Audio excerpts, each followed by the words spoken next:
Boa tarde, pessoal. A gente continua hoje o estudo de barras fletidas. Como eu falei no vídeo anterior, eu vou querer agora falar sobre uns aspectos um pouco mais práticos, um pouco mais aplicados daquela formulação daquela teoria que eu apresentei nas videoaulas anteriores. Particularmente hoje eu vou querer falar sobre travamento, sobre condições de contorno, tudo isso e como que isso afeta esse processo de verificação e dimensionamento de uma barra fletida. Então, até o momento que a gente viu foi isso daqui. A nossa barra fletida, ela vai ter esse tipo de comportamento. Se a SBOT for baixa, ela plastifica. Se a SBOT for alta, ela flamba de maneira elástica ou quase elástica. E o comportamento intermediário é captado por aquela reta ali. A gente faz uma interpolação entre aqueles dois pontos. Ponto de plastificação com MPL e o ponto de início do escoamento com momento MR. Apresentei como que a gente chegou nessa formulação, como que a gente chegou nesse gráfico aí. Muito parecido com aquele lá da compressão, né? A ideia é bastante similar. Mas lá na compressão, a gente viu uma sutileza que não apareceu aqui ainda, que é a seguinte. Lá para barras comprimidas, a gente viu que se eu comprimo uma barra, ela flama dessa maneira. Mas se eu mudo a vinculação da barra, então agora em vez de estar rótula-rótula, eu tenho agora engaste-engaste, essa barra vai flambar de uma maneira diferente. Então a carga crítica de uma barra engaste-engaste é diferente de uma carga crítica de uma barra rótula-rótula, lá para barras comprimidas. E a gente não falou nada sobre isso ainda aqui a respeito das barras fletidas. Na verdade, eu nem falei como que essa formulação aqui foi desenvolvida. Por exemplo, aquele M crítico que a gente calculou lá, aquela expressão grande que tinha o π, tinha o valor de CB, tinha o valor de constante de penamento e tudo mais. Como que a gente obtém aquela expressão? Como eu não fiz a dedução aqui, oriunda lá da resistência dos materiais, que eu fiz para barras comprimidas, acabou talvez não ficando evidente como que a gente chegou nessa expressão de M crítico. Então a gente precisa esclarecer a quem se aplica aquele M crítico. Porque se eu mudo a condição de carregamento da minha barra, a maneira que ela flamba vai mudar. Uma barra com momentos nas extremidades flamba de uma maneira, uma barra com uma carga uniformemente distribuída, também tem momento fletor, flamba de outra maneira. Uma barra com uma carga concentrada no meio também vai dar flexão, flamba de outra maneira.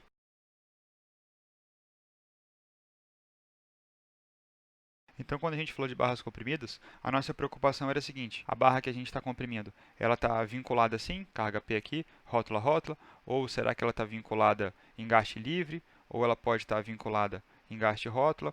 A nossa preocupação lá para barras comprimidas era como que era a vinculação da barra. Por que essa era a nossa única preocupação? Porque basicamente a gente estava tratando apenas do caso no qual a força P de compressão axial era constante ao longo da barra.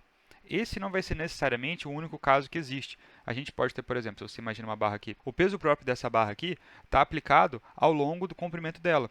Né? Então, se eu traço uma seção aqui, o peso próprio dessa barra nessa seção vai contabilizar apenas o material que está acima da seção. Se eu traço uma seção aqui, o peso próprio agora contabiliza todo esse material aqui, que já está sendo suportado por essa seção aqui que eu marquei. Então, o peso próprio de uma barra não atua como uma força concentrada na extremidade dessa maneira aqui. Isso não é tão relevante para a gente porque, frequentemente, o peso próprio aqui acaba sendo pequeno em comparação com a força axial que realmente aparece num pilar, numa barra de uma treliça, alguma coisa assim. Mas, a rigor, o peso próprio aqui seria uma carga uniformemente distribuída dessa maneira aqui ao longo da altura da peça. E numa peça desta aqui, o diagrama de força normal ia ficar alguma coisa assim, com uma cara triangular. E a gente tinha desenvolvido aquela expressão lá para carga P constante lá em cima. Então isso aqui não foi muito relevante lá no estudo das barras comprimidas, porque essa situação aqui da carga distribuída não costuma acontecer muito para a gente. O peso próprio tem uma fração não tão significante da carga axial, então você pode conservadoramente pegar o valor total do peso próprio que aparece aqui embaixo e jogar aqui em cima dessa barra se você quiser fazer a verificação. Agora, quando a gente fala de barras fletidas, a coisa muda de figura. Por uma barra fletida, eu também posso ter a mesma pergunta a respeito da condição de contorno, ou seja, esse apoio aqui, ele é um apoio rotulado, ou eu poderia ter feito um apoio engastado? Então, essa pergunta, assim, essa dúvida a respeito de como que é a condição de contorno dessa barra, permanece. A condição de contorno vai continuar afetando o comportamento da nossa estrutura. Só que agora, a gente tem essa condição adicional aí do carregamento. O carregamento não vai ser mais sempre aquela força uniforme ao longo de toda a barra. Na verdade, um carregamento desse tipo aqui, de momento fletor uniforme ao longo de todo o comprimento da barra, é um negócio raro numa estrutura, porque para isso aí acontecer, você não pode ter nenhuma carga transversal atuando na sua peça. E geralmente a gente vai ter esse tipo de barra aí trabalhando como viga, e uma viga vai receber cargas transversais. Então é muito raro você ter uma situação na qual você tem de fato um diagrama de momento fletor constante ao longo de toda a barra dessa maneira aqui. O mais comum é que a gente tenha algum tipo de carregamento transversal na barra e isso vai gerar um diagrama de momento fletor diferente. Então, uma situação muito comum é aquela na qual a gente tem uma carga uniforme distribuída e aí a gente fica com um diagrama de momento fletor parabólico, dessa maneira aqui. Outra possibilidade é ter cargas concentradas na nossa viga, e o nosso diagrama de momento fletor fica assim, um negócio triangular dessa maneira. Então, para barras comprimidas, a gente conseguiu fugir da possibilidade do diagrama de força normal não ser constante, mas aqui a gente não consegue fugir. Para vigas, a gente precisa contemplar a possibilidade do diagrama de momento fletor ter formatos diferentes. Para o perfil I duplamente simétrico, que eu apresentei para vocês nos últimos vídeos, essa aqui é a fórmula do momento hemicrítico. Então, se eu tenho um carregamento na minha estrutura, eu quero determinar qual é o momento fletor que vai causar a flambagem lateral por torção. Essa é a fórmula que eu devo utilizar para calcular esse momento. Mas, como a gente viu, como que essa fórmula foi desenvolvida?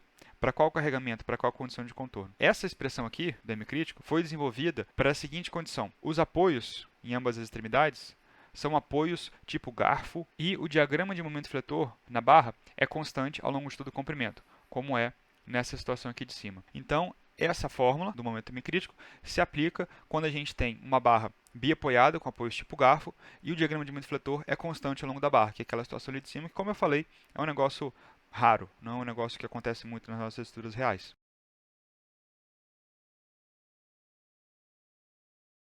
Mais para frente eu vou falar o que eu quero dizer com esse apoio tipo garfo, vou descrever como que esse apoio funciona, mas primeiro vamos falar sobre essa questão do diagrama de momento fletor constante. Então, se essa expressão aqui foi desenvolvida para esse diagrama de momento fletor aqui, como que a gente poderia utilizar essa expressão, por exemplo, para calcular o momento hemicrítico de uma viga assim, com carga uniforme distribuída? Nessa própria expressão, a gente já tem um fator para contabilizar isso, que é esse parâmetro CB. A função desse coeficiente CB é justamente ajustar essa formulação para levar em consideração o formato do diagrama de momento fletor. Então, observe o seguinte, lá em barras comprimidas, a gente tinha o coeficiente K, que ajustava o comprimento de flambagem da barra em função das condições de contorno. Então, para o valor de K, importava para mim apenas a condição de contorno da barra. Isso era razoável porque a força de compressão era constante, então a única coisa que ia mudar o comportamento era a condição de contorno. Aqui é diferente. Aqui, o meu comportamento pode mudar por causa da condição de contorno, e pode mudar também por causa da distribuição de cargas. Eu posso ter qualquer distribuição ali aleatória em cima dessa viga que vai gerar um diagrama extremamente complexo. Então, como o diagrama de momento fletor pode ter qualquer formato arbitrário, o mais garantido para você adaptar uma fórmula dessa semicrítico não é você segregar a carga e a condição de contorno. O mais razoável é você combinar esses dois aí e olhar direto para o formato do diagrama de momento fletor. Então, para calcular esse coeficiente CB aqui, o que a gente vai precisar saber é qual que é o formato do nosso diagrama. Se o nosso diagrama for esse tipo aqui, ou seja, momento fletor constante de fora a fora, o CB vai valer 1, vai valer a unidade. Foi por isso que eu utilizei 1 naquele exemplo que eu solucionei da nossa viga biapoiada. Naquela viga lá eu tinha colocado até uma carga distribuída, então o CB nem seria 1, mas era só para fazer o exemplo mesmo, não teve nenhum problema.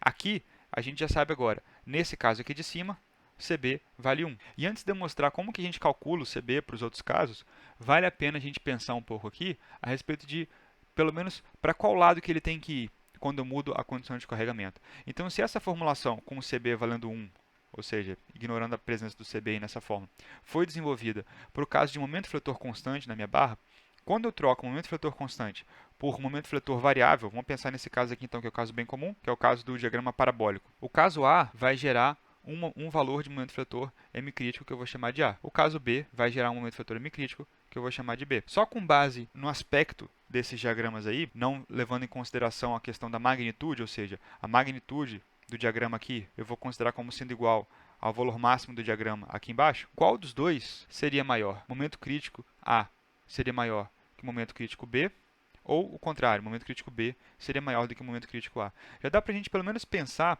qualitativamente nessa resposta aí. O que seria pior para essa barra? Ter um momento fletor com sua magnitude máxima constante ao longo de todo o comprimento, ou ter um momento fletor máximo em uma posição e depois variando para menos ao longo do resto do comprimento. Aqui eu acho que a intuição nos serve bem, e o pior caso é quando a gente tem um momento fletor máximo constante ao longo de toda a peça. Se esse momento fletor diminui, eu vou ter uma seção da peça que está muito solicitada, então naquela seção ali o momento é máximo, mas nas seções vizinhas esse momento já começa a diminuir. Então, se eu tento dizer para essa peça como um todo, qual que é o momento fletor que ela resiste? Primeiro, minha resposta não está mais tão clara quanto estava no caso do momento constante, porque quando o momento era constante, eu falo, essa peça resiste 100 kN. 100 kN aonde? Em todo o comprimento. A resposta era essa porque o momento era constante. Agora, quando o momento fletor varia, se eu dou a resposta, eu falo assim, essa viga aí suporta 100 kN. Aonde? 100 kN no ponto de valor máximo do momento fletor, no caso ali no meio do vão. No resto do comprimento, esse momento é menor. Então, esse momento M crítico aí, ele acaba ficando um negócio um pouco curioso, né? A gente entende que ele é o momento máximo que atua na nossa viga. Quando o diagrama é constante, esse momento máximo atua em toda a viga. Quando o diagrama varia em função da posição, esse momento crítico vai ser o momento crítico máximo que acontece em qualquer lugar, em qualquer posição ao longo dessa viga aí. E como para uma viga com carga uniformemente distribuída, esse momento crítico acontece em um lugar e nos outros o momento solicitante é menor, a gente acaba conseguindo atingir um momento naquela única seção mais solicitada maior do que a gente conseguiria atingir se a viga tivesse solicitada uniformemente com um momento igual. Então, o que vai acontecer aqui é que o momento crítico que a gente atinge na viga B vai ser maior do que o momento crítico que a gente atinge na viga A. Então, para que isso aqui se traduza naquela expressão matemática ali de cima, eu vou ter que, para o caso B, o meu CB, meu coeficiente CB, vai ter que ser maior do que 1, porque se ele for maior do que 1, eu aumento o valor de MCR, ou seja, aumento o valor do momento que causa a flambagem da minha barra, que é justamente o que eu quero fazer, tendo em vista esse comportamento que a gente consegue compreender até intuitivamente. E como então que a gente calcula esse CB? Como eu falei, ele é função exclusivamente do formato do diagrama de momento fletor. E a fórmula para ele está na norma. Eu copiei essa formulação aqui para os slides também. Esse slide aqui se refere à seção tipo A, que é aquela seção duplamente simétrica fletida em relação ao eixo de maior momento de inércia. Alma compacta, essa letra C quer dizer isso, e eu estou verificando aqui o estado limite de FLT. Então, o momento crítico que eu extraí nesse contexto aqui, então se eu seguro o Ctrl e clico nesse botão, esse foi o momento crítico que eu coloquei no slide lá para vocês. E o que eu quero ver agora é como calcula CB. CB está nesse botão aqui, seguro o Ctrl e clico. Esse slide aqui tem um resumo da formulação de CB. Só para deixar claro, isso aqui parece mais complicado do que de fato é. Então vamos progredir lentamente aqui por essa formulação. A gente tem 3 possibilidades. Primeira, viga em balanço. Segunda, mesa contida lateralmente. Eu ainda não falei sobre contenções laterais, mas vamos chegar nesse assunto. Terceiro, demais casos. Viga em balanço não é o nosso caso aqui, né? A gente estava verificando uma peça biapoiada, inclusive. Então, viga em balanço está fora de cogitação aqui. Mas se fosse viga em balanço, o CB ia ser 1 e pronto, acabou. Segunda possibilidade, mesa contida lateralmente. Não é o nosso caso nesse exemplo aqui também, porque a gente colocou o perfil livre para se deformar, para se deslocar lateralmente ali. Não tem nenhuma barra travando o movimento lateral desse perfil, então a mesa não está contida. Então a gente cai nesses demais casos aqui. Isso aqui costuma ser o mais comum quando a gente está verificando a FLT numa viga. A gente costuma cair nesses demais casos aí.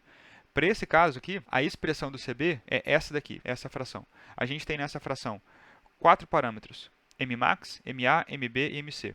Esse Rm aqui, ele aparece, mas, novamente, ele geralmente é 1. O Rm está sendo dado aqui embaixo. Ele só não vai ser 1 se a gente tiver uma seção monossimétrica, com curvatura reversa, flexão no eixo de assimetria. O que é isso? Seção monossimétrica. Então, seria, por exemplo, um perfil I com as mesas desiguais. Flexão no eixo assimétrico. O eixo de assimetria é esse daqui. Então, a flexão teria que ser em torno desse eixo. Vamos chamar de eixo X aqui. Então, já cumpri a primeira condição, seção monossimétrica, é a terceira, flexão no eixo assimétrico. E curvatura reversa é se eu tivesse alguma estrutura desse tipo aqui. Então, vamos supor que eu tenho um carregamento distribuído. E eu tenho para essa estrutura uma inversão aqui do diagrama de momento fletor. Na deformada dessa estrutura, a curvatura da barra se inverte. Aqui nessa seção, por exemplo, eu tenho a barra estaria se curvando dessa maneira. Essa seria a deformada. Ali, sobre o apoio, a deformada seria alguma coisa assim. Então, a gente teria uma inversão dessa curvatura. Então, se você tiver um perfil monossimétrico, fletido em relação a esse eixo de assimetria, e tiver curvatura reversa, aí beleza, aí você calcula lá o valor de Rm usando essa expressão aqui, que novamente não é nenhuma expressão lá tão complicada assim, é só usar os momentos de inércia. Mas em geral, o que vai acontecer é que esse Rm vai valer 1. Então, como que fica a nossa verificação? A gente determinou que a gente está nesses demais casos aqui, que é o mais comum, a nossa peça é biapoiada, não tem contenção lateral. Então, a gente vai utilizar essa expressão aqui. Essa expressão utiliza o parâmetro Rm, que para a gente vai ser 1, na maioria dos casos. Então, sobram para a gente apenas aqueles 4 parâmetros que a gente precisa determinar. Mmax, Ma, Mb e Mc, com os 4 parâmetros diferentes. E quem são esses momentos aí? Isso é muito simples. Mmax é o maior valor do momento fletor que aparece na nossa viga.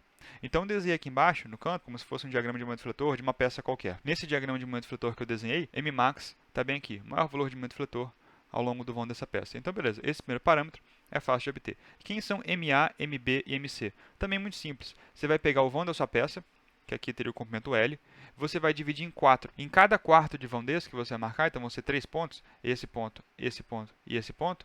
Para cada ponto desse aqui, você vai medir o valor do diagrama de momento fletor. Então aqui, por exemplo, no primeiro ponto eu tenho Ma, no segundo ponto eu tenho Mb, no terceiro ponto eu tenho Mc. Então pega o comprimento, divide em 4, em cada um desses quartos de vão, você mede o valor do momento fletor. Não interessa a partir de onde que você conta, né, os seus quartos, da esquerda para a direita ou da direita para a esquerda, porque observe que MA e MC aparecem com o mesmo multiplicador nessa fórmula aqui. Então, se você começa da esquerda, MA vai ser o primeiro, MC vai ser o último. Se você começa da direita, é o contrário, mas o multiplicador 3 é o mesmo. Então não muda nada aqui nessa fórmula. O que importa é que MB seja no meio do vão. Então MB é no meio do vão, MA é 1/4, MC é 3/4. Joga os valores nessa fórmula aqui e vê o que sai em termos de CB. O que é interessante aqui é o seguinte: essa expressão vai variar então apenas em função do formato desse diagrama. No nosso caso, o nosso diagrama era uma parábola. Para aquele diagrama lá, a gente tem que o momento fletor no meio do vão, ou seja, MB, é igual ao valor máximo, Mmax. Então, esse cara aqui, MB, é igual a esse cara aqui, é igual a esse cara aqui. Além disso, o diagrama é simétrico. Então, MA é igual a MC. Então, no nosso caso, que é a carga uniformemente distribuída, o diagrama fica parabólico, essa expressão do CB fica da seguinte forma. CB é igual 12,5, M, vou chamar de B aqui, que ele está no ponto B, apesar de ser o máximo, dividido por 2,5 MB, mais 3MA, mais 3MC, MA e MC são iguais, então 6MA mais 4MB. Eu consigo agrupar melhor essa fórmula aqui, e o meu CB vai dar 12,5 MB dividido por 6MA mais 6,5 MB. Então, sempre que eu tiver um diagrama de momento fletor que resulta nisso aí, ou seja, momento máximo no meio do vão e o diagrama simétrico para os dois lados, a minha expressão vai dar isso aí. Então, se eu tivesse uma carga uniforme distribuída, daria isso daí. Se eu tivesse uma carga concentrada no meio do vão, a expressão daria a mesma coisa. Se eu tivesse uma carga parcialmente distribuída, mas centralizada no meio do vão, o diagrama daria a mesma coisa, considerando sempre que as condições de contorno são iguais nas duas extremidades. Então, rótulo a rótulo. Se eu tivesse, por exemplo, rótulo numa extremidade e engaste na outra, como acontece nessa aqui que eu ilustrei, esse apoio aqui seria algum tipo de engaste, alguma coisa assim, aí claro que a simetria fica comprometida.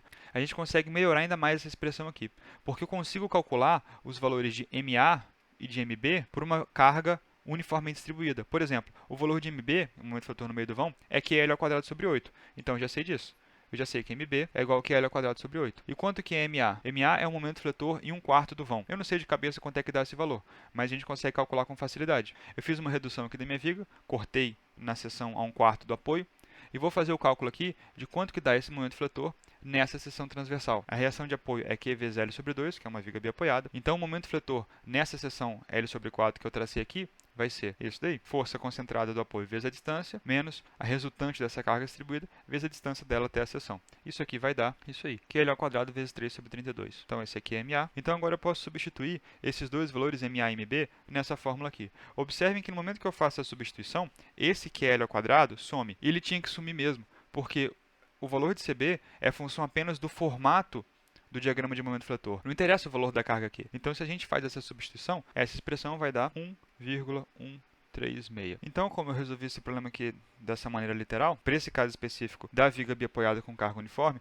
a gente encontrou que o CB vale 1,136. 1,14 normalmente é o que a gente utiliza nesse caso aí. E essa é uma situação muito comum, né? Como eu falei, uma viga biapoiada, uma carga uniforme distribuída.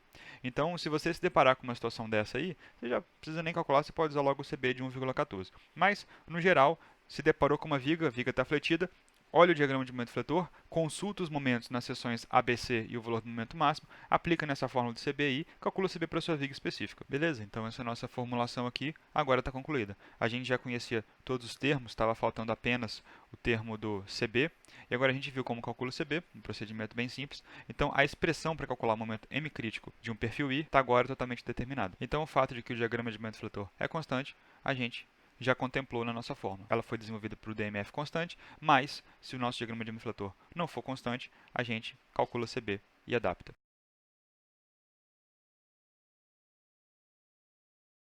Agora falta a gente falar sobre esse tal desse apoio aqui. Como que funciona esse apoio de garfo, né? Então, só para recapitular, o que a gente tinha originalmente era alguma expressão desse tipo aqui, algum comportamento dessa natureza, e esse gráfico, para ser gerado, requer experimentos. Então, vários laboratórios tiveram que fazer diversos ensaios experimentais para marcar os pontinhos no gráfico, para o pessoal poder interpolar, entender o comportamento, aquela coisa toda. Então, quando você vai fazer um ensaio desse em laboratório, como que funciona? Como que você aplica carga? Como que você define os apoios? Que é uma estrutura real que você tem que apoiar, não é uma linha que você vai botar um triangulinho na ponta dela e calcular no F-tool. É uma estrutura real. Como que essa estrutura real é apoiada? Então, eu acho importante falar um pouquinho a respeito de como que funcionam esses ensaios, como que funciona essa tal dessa determinação experimental de tudo isso que a gente falou, porque a gente utilizou coeficientes empíricos para calcular aqueles limites de Beltrés, por exemplo, a própria curva que interpola o momento MR e o momento MPL foi em parte obtido empiricamente. Então vamos ver como é que funciona o ensaio desse aqui. Eu gosto de mostrar esse vídeo porque ele é um vídeo muito bem feito, de uma universidade alemã. Está no YouTube, então é fácil para todo mundo obter. Eu vou botar o link na descrição do vídeo. Mas nesse vídeo aqui em particular, o ensaio que é feito é o seguinte: eles pegam uma viga de aço, vocês conseguem ver aí, um perfil I. Eles aplicam uma carga, dá para ver inclusive o atuador nesse pause que eu dei aqui. Esse aqui é o atuador que vai aplicar a carga na nossa viga. Eles apoiam essa viga e ela vai sofrer a flambagem lateral com torção, conforme a gente já aprendeu. Só que a condição de contorno dessa viga aqui é um pouco diferente. Ela não é uma viga biapoiada, nada desse tipo assim não. Então esse aqui é o vídeo deles, conforme eu falei, essa faculdade alemã aí. E aqui é a condição de contorno que eles usam para essa estrutura aí. Esse diagrama aqui que eles mostram no vídeo deles, eles mostram aí quais rotações estão impedidas, quais rotações estão livres. Eu vou falar com mais calma sobre isso. Mas o que é atípico aqui nesse experimento é que a carga que eles aplicam não é uma carga central. Essa carga é aplicada, como vocês podem ver, a uma distância XF do apoio, não dá no meio do vão. E o diagrama fica desse jeito aí, porque eles têm uma restrição à rotação em uma extremidade. Então o que está acontecendo aqui agora é que esse atuador está aplicando a carga nessa viga, observem aqui o apoio, e essa viga vai começar a se deformar verticalmente. Primeiro é o que vocês estão vendo no gráfico ali de cima, essa curva em azul, a deformação vertical está subindo. E o que dá para ver nessa outra curva aqui, esse gráfico aqui embaixo, em laranja, é a deformação lateral do perfil. Então, o quanto que esse perfil está se deslocando lateralmente no ponto de aplicação de carga ali. Até esse momento aqui, na verdade, eu vou voltar um pouquinho o vídeo ainda. Observem como a deformação vertical cresce, que é a curva azul ali em cima, mas a deformação lateral está quase zero. Até esse ponto aqui, a nossa deformação lateral, que é essa curva laranja, está quase que grudada aqui no eixo do zero. Então, praticamente não houve nenhuma deformação lateral aqui nesse perfil ainda. Mas se a gente deixa esse vídeo correr um pouquinho mais, a partir daqui, começa a acontecer de maneira muito pronunciada a deformação lateral. Inclusive, é bem visível no vídeo, porque a magnitude dessa deformação é muito grande. Então, vou voltar um pouquinho para vocês poderem ver quando a deformação começa a acontecer.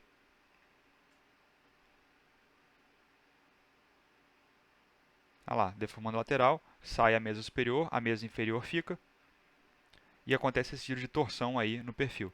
A partir desse momento, a deformação lateral acontece quase que livremente. Observe que naquele gráfico ali, o deslocamento horizontal está crescendo, mas a força não está mais subindo. Então, a gente já chegou na força limite dessa estrutura aí. Não consegue absorver mais carga, ela apenas se deforma quando a gente continua empurrando. A deformação vertical também praticamente para, o que continua aí é apenas a deformação lateral, como é possível ver na curva azul ali em cima. Eventualmente eles interrompem o ensaio. Nesse momento aí dá para ver, olha o quanto que esse perfil se deformou, olha o quanto que a seção já torceu e já se deslocou lateralmente. Essa aí é a FLT. Essa que a gente está verificando nos nossos perfis. Aí eles chegam no final do ensaio, eles decidem interromper o ensaio por algum motivo. Você sempre tem que escolher um critério para interromper. Eles vão até bem longe com esse ensaio aí. Aí eles começam a descarregar. Quando eles descarregam, o perfil começa a tentar retornar à sua posição original. Como deformações plásticas ocorreram nesse caso aí, o perfil não consegue voltar ao zero.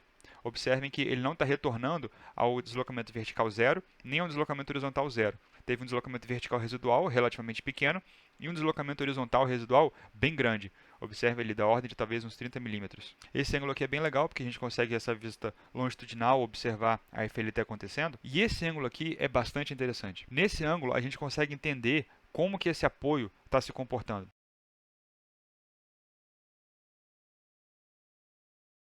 É, na verdade, aqui talvez um negócio um pouco difícil da gente conseguir detectar.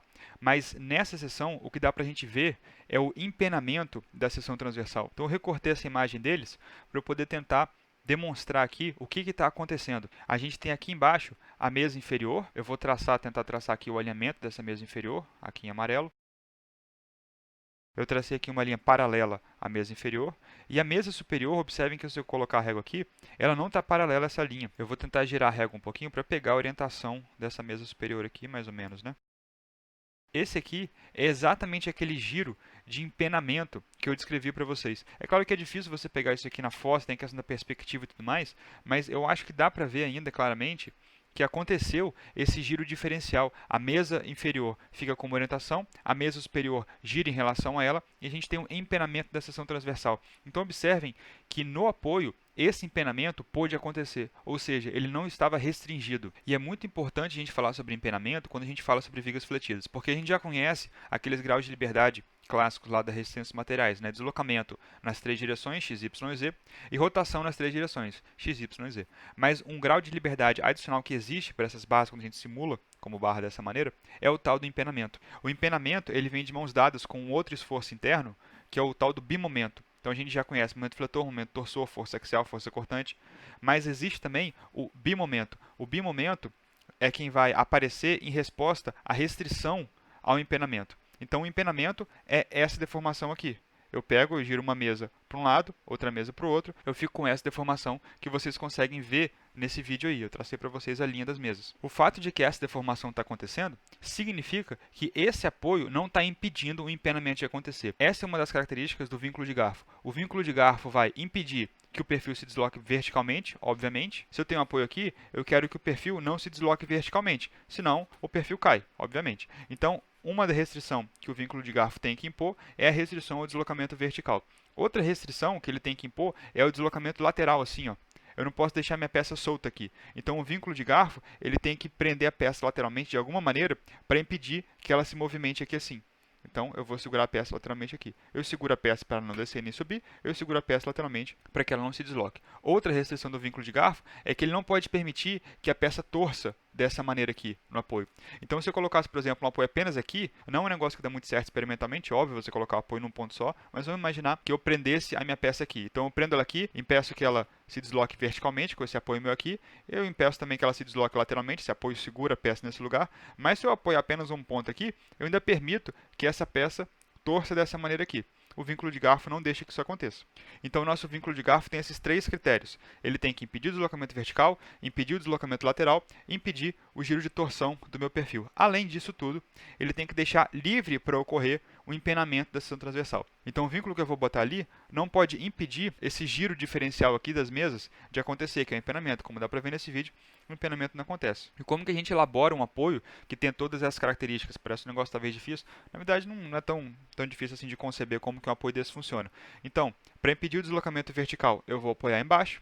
Para impedir o deslocamento lateral, eu vou apoiar dos lados. Mas para impedir que ele torça, eu vou pegar esse apoio lateral aqui e vou esticar até aqui em cima. Então, o que eu vou fazer vai ser alguma coisa desse tipo aqui. A minha estrutura de apoio tem esse formato aqui. Ela apoia o perfil por baixo, ela apoia o perfil lateralmente, na mesa superior e na mesa inferior, impedindo a torção. Então, por que esse negócio chama de garfo? Porque ele tem o aspecto de um garfo.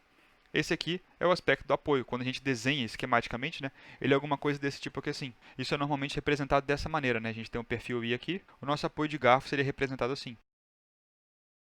Observem que esse apoio vai impedir o deslocamento vertical, vai impedir o deslocamento lateral e vai impedir o giro de torção do perfil.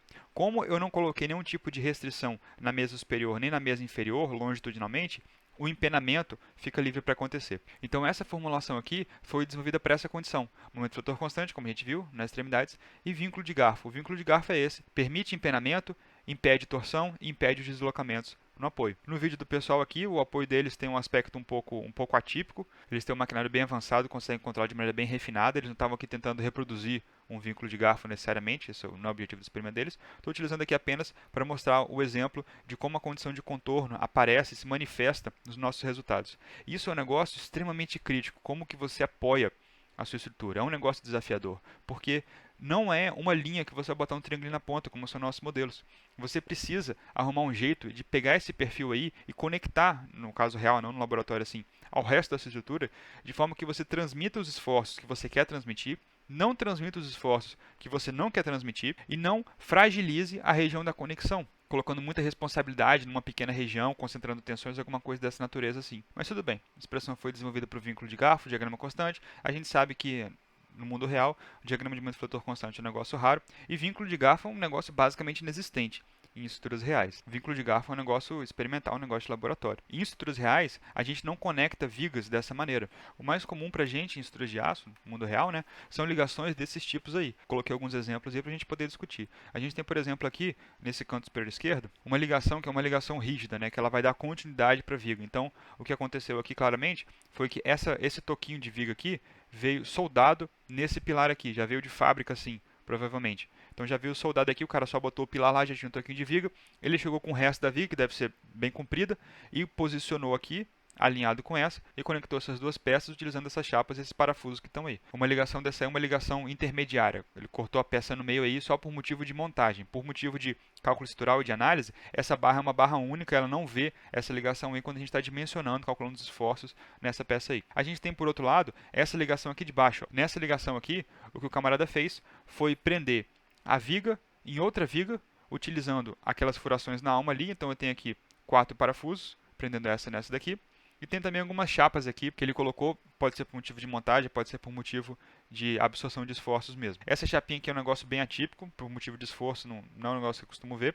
Agora, isso aqui é uma ligação bem típica, uma ligação bem comum. O perfil I termina aqui nesse pilar, ele coloca essa chapinha aqui, 3 parafusos, e prende o perfil I através da chapa e dos parafusos nesse pilar aqui.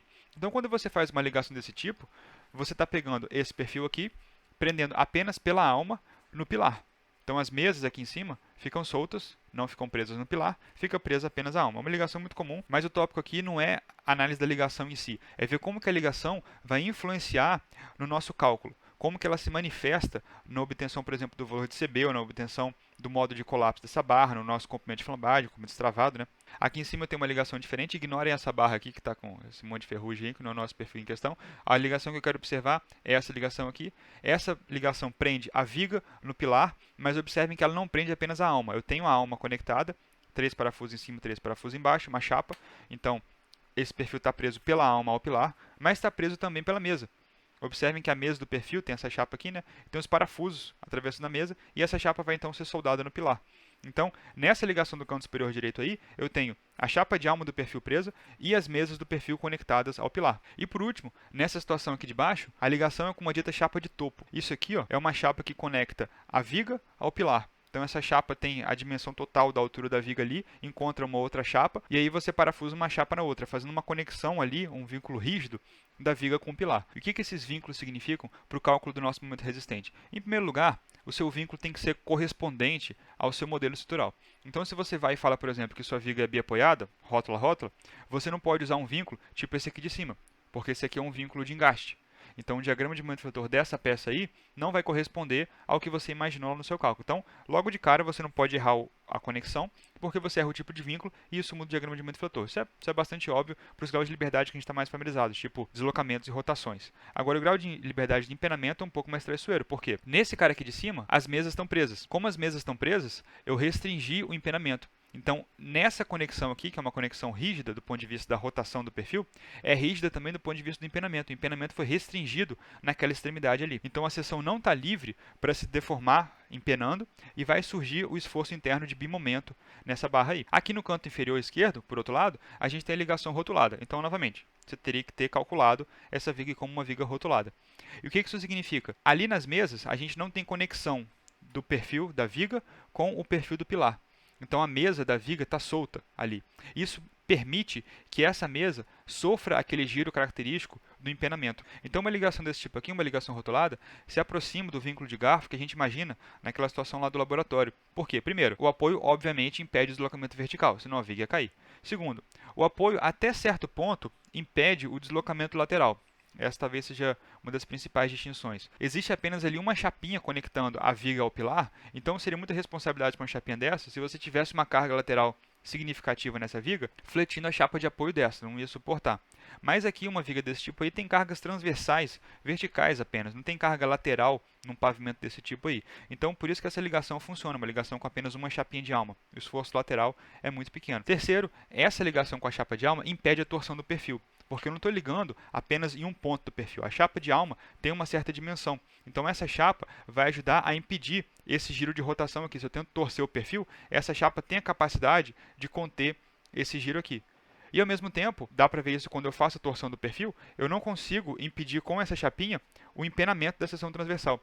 Então o empenamento continua acontecendo. Então é um negócio bem parecido com o vínculo de garfo, é essa situação muito comum de projeto aí, que é a ligação de uma viga com outra, de uma viga com pilar, utilizando uma chapa de alma. Então no caso desse aqui, o que eu estou projetando está bem aderente com o que eu estou calculando. Se eu calculo um MRD por uma viga dessa daí, eu vou esperar uma boa aderência com a situação real, porque a condição de contorno se equipara bem à condição de contorno para a qual a formulação foi estabelecida. Agora vejam só essa situação aqui. Isso aqui, obviamente, não é uma foto de uma estrutura, é um modelo de computador, um desenho de computador que foi gerado. E por um motivo bem claro. Algumas coisas curiosas a respeito dessa imagem aqui. Em primeiro lugar, por algum motivo, o PowerPoint identificou automaticamente isso aqui como sendo uma figura contendo um avião. Segundo, essa ligação aqui não é uma ligação que vocês vão ver com muita frequência.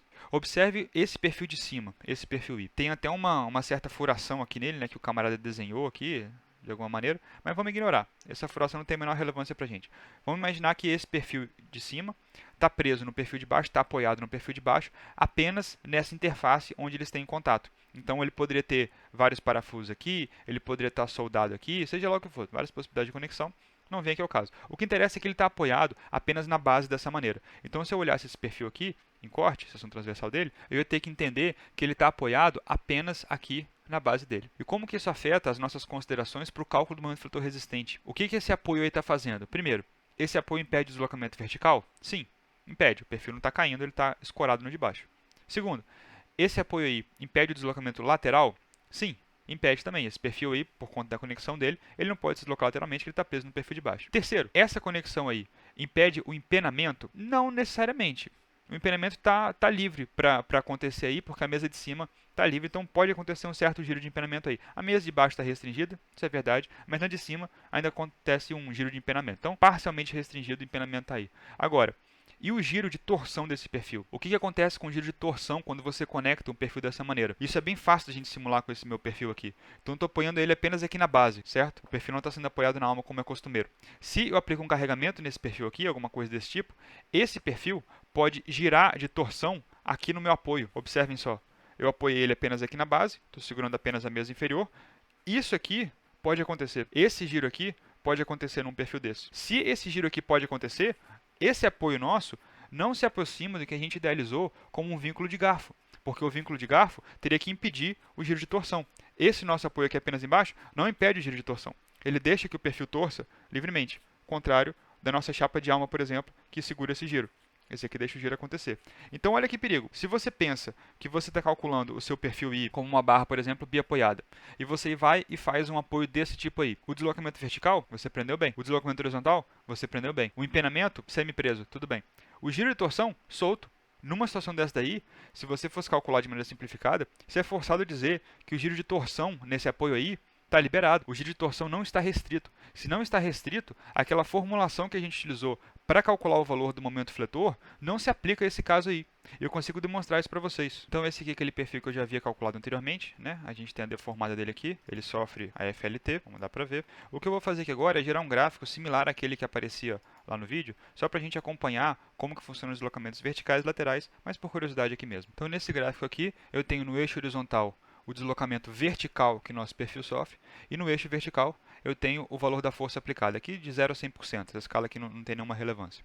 Então o que a gente consegue ver aqui é que o deslocamento vertical, a princípio, ele cresce linearmente, a gente viu isso também lá no vídeo, eventualmente ele para de crescer e começa a estabilizar aqui, e chega aqui no final da nossa análise. Esse pico quase vertical que vocês estão vendo aqui, vocês podem ignorar, porque é um substep que não convergiu, esse resultado não significa nada. A análise, na verdade, para aqui nesse ponto. Então a gente vê aquele comportamento da deformação crescendo, eventualmente a flambagem começa a acontecer, o perfil para de absorver carga, para de subir o valor da carga que está aplicada, que é a medida no eixo vertical aqui, e ele começa a se deformar livremente. A análise nossa parou bem aqui, não foi tão longe quanto foi aquele experimento lá que eu mostrei no vídeo para vocês. O deslocamento horizontal fica assim, então eu começo aqui com um deslocamento horizontal pequeno, e eventualmente ele chega num certo ponto e ele começa a crescer desenfreadamente. E novamente a análise acaba aqui, ignorem esse ramo aqui para cima. Então ótimo, de volta ao deslocamento vertical aqui. O que nos interessa nesse modelo? Nos interessa que a gente atingiu aqui um valor de 0,7, isso aqui é 70% da carga que foi aplicada. Nesse modelo aqui em particular, a carga que eu apliquei foi de 70 kN por metro para gerar essa estrutura aí.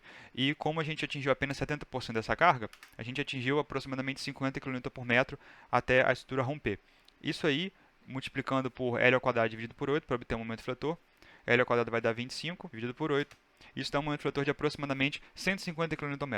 Então o nosso perfil chegou a 150 kN e aí ele sofreu colapso por FLT e não conseguiu absorver mais nenhuma carga. Agora eu vou pegar exatamente esse mesmo modelo e eu estou solucionando, só que dessa vez apoiado apenas por baixo, que nem a gente viu aquele outro nosso perfil lá, apoiado naquela imagem.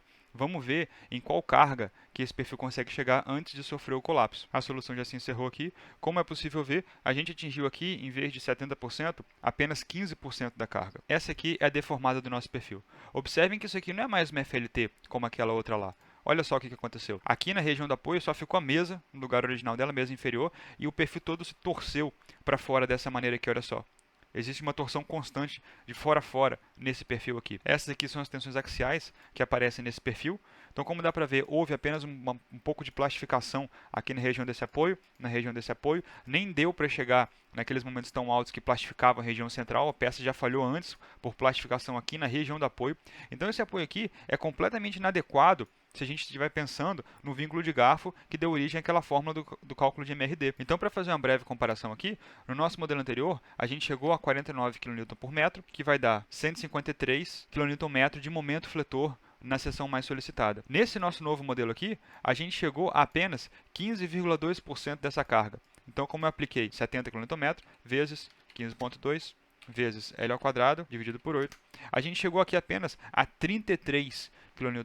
É o momento fletor máximo que dá no meio do vão dessa peça aí, quando a ruptura acontece. Então imagine que se você tivesse calculado essa peça aí, imaginando que o vínculo, o apoio dela era adequado, você ia ter previsto pela uma resistência de 153 kN, mas a resistência real dessa peça aí é 33. Então você ia ter errado aqui apenas por 80% na resistência dessa peça aqui contra a segurança, por conta de uma conexão inadequada que não corresponde aos detalhes da formulação para o cálculo do momento fletor resistente. Se você quisesse de fato fazer uma estrutura desse tipo aí, apoiada por baixo, e calcular corretamente, como que você ia contemplar isso então na sua formulação? Então essa aqui é a nossa formulação, essa expressão por valor do momento M crítico. Observe que o momento plástico, MPL, esse não muda, não tem nenhuma diferença. O momento MR também não muda, ele não é função do comprimento da peça.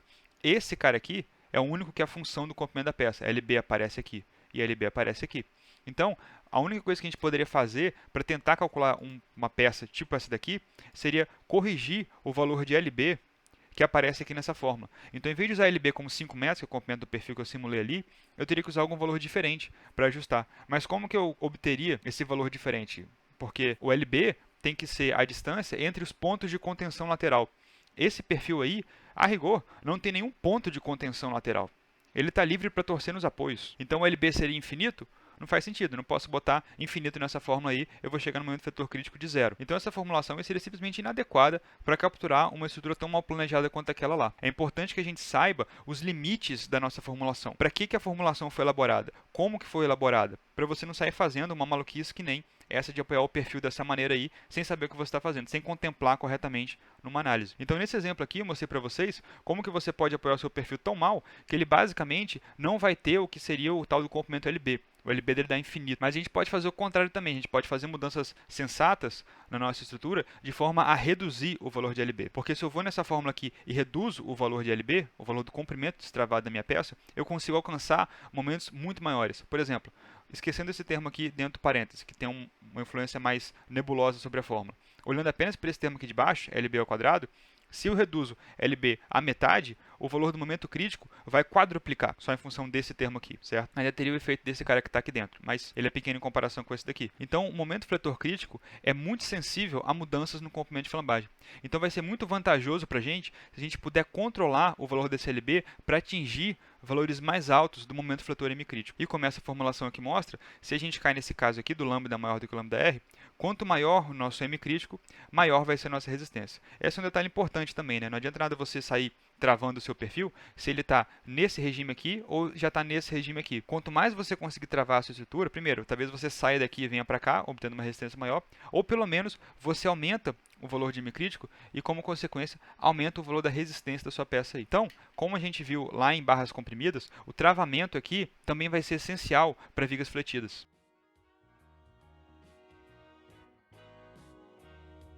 Beleza, pessoal? Então a gente já viu aqui hoje algumas novidades, né? Uma coisa um pouco mais aplicada a respeito de conexões, a respeito de como que essa formulação do cálculo da resistência à flexão se comunica com o mundo real. Nesse vídeo aqui apresentei superficialmente, né, a influência das condições de contorno de uma barra, de como ela é apoiada sobre um momento flutuante resistente. Eu acho que é um negócio importante, apesar do foco aqui não ser o dimensionamento de ligações, é importante ver como que as ligações impactam no que a gente está dimensionando. Nos próximos vídeos eu vou falar mais sobre o comprimento de flambagem, esse comprimento estravado, como que a gente trava, como que a gente dimensiona o travamento, quais são as consequências disso daí e como que isso é feito em peças reais para gerar um dimensionamento mais econômico para a nossa estrutura.